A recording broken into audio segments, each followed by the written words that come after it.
Hi dears, welcome to my channel. இன்னைக்கு நம்ம road side காளான் எப்படி செய்யலாம்னு பார்க்கலாம் வாங்க. அதுக்கு தேவையான பொருள் எடுத்துக்கோங்க. நான் வெறும் முட்டைக்கோஸ் மட்டும் தான் வச்சிருக்கேன். முட்டைக்கோஸ் மட்டும் வச்சு காளானே இல்லாம ரோட் சைடு காளான் எப்படி செய்யலாம்னு பார்க்கலாம். முட்டைக்கோஸ் வேணும். அதுக்கு தனி மிளகாய்த்தூள், உப்பு, கார்ன்ஃப்ளவர் மாவு, ஒரு ஹாஃப் வெங்காயம் கட் பண்ணி வச்சிருக்கேன். நம்ம எடுத்து வச்சிருந்த ஆனியன், உப்பு, தனி மிளகாய்த்தூள், 2 டேபிள் ஸ்பூன் கார்ன்ஃப்ளவர் மாவு,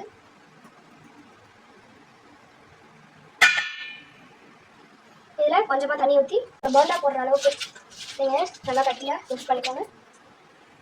இது கூட 2 டீஸ்பூன் மைதா மாவு ஆட் பண்ணிக்கிறேன். கொஞ்சம் திக்காக இருக்கணும். அது கூட 1 டீஸ்பூன் அரிசி மாவு.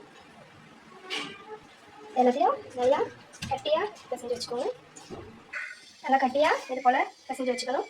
இப்போ நம்ம இதை ஏர் ஃப்ரையரில் போட்டு எடுத்துக்க போகிறோம், ஃப்ரை பண்ணி எடுத்துக்க போகிறோம்.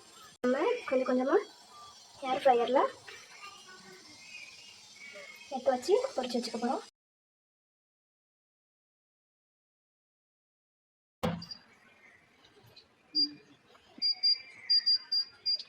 200 டெம்பரேச்சரில்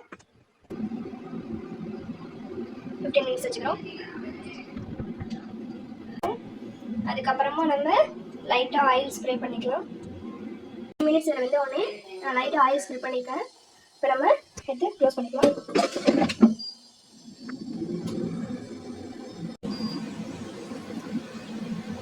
இப்போ ஓப்பன் பண்ணி பார்க்கலாம். சூப்பராக ஃப்ரை ஆகிருக்கு. நம்ம எண்ணெயில் பொரிச்சு எடுத்தோம்னா அது ரொம்ப டீப் ஃப்ரை பண்ணுறதுனால ஓவராக ஆயில் வந்து எடுத்துக்கும். இப்போ வந்து நான் கொஞ்சம் தான் ஆயில் லைட்டாக ஸ்ப்ரெட் பண்ணேன், அவ்வளோதான். வித்தவுட் ஆயிலை ஏர் ஃப்ரையரில் நம்ம சூப்பராக ஃப்ரை பண்ணி எடுத்தாச்சு. ஃப்ரை பண்ணி எடுத்த காளானை இது மாதிரி சின்ன சின்னதாக கட் பண்ணிக்கோங்க. பிச்சு போட்டு இப்போ ஒரு கடாய் எடுத்துக்கோங்க.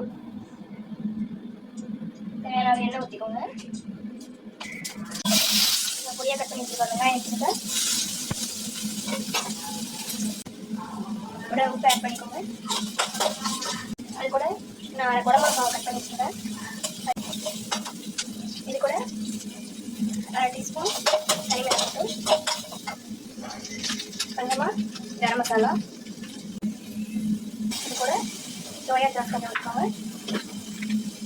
அது கூட டொமேட்டோ சாஸ் நல்லா மிக்ஸ் பண்ணுங்கள். இது கூட ஒரு கேக்கில் 2 டீஸ்பூன் கார்ன்ஃப்ளவர் மாவு எடுத்துக்கிறேன். நல்லா தண்ணி ஊற்றி கட்டிக்காமல் நாலு எடுத்து வச்சுக்கோங்க. கட்டிக்காமல் நாலு எடுத்து வச்சுக்கிட்டு இது கூட ஆட் பண்ணிக்கோங்க.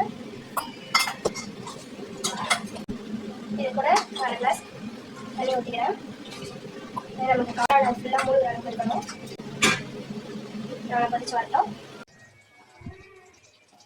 எல்லாத்தையும் நம்ம கட்டிக்கலாம்.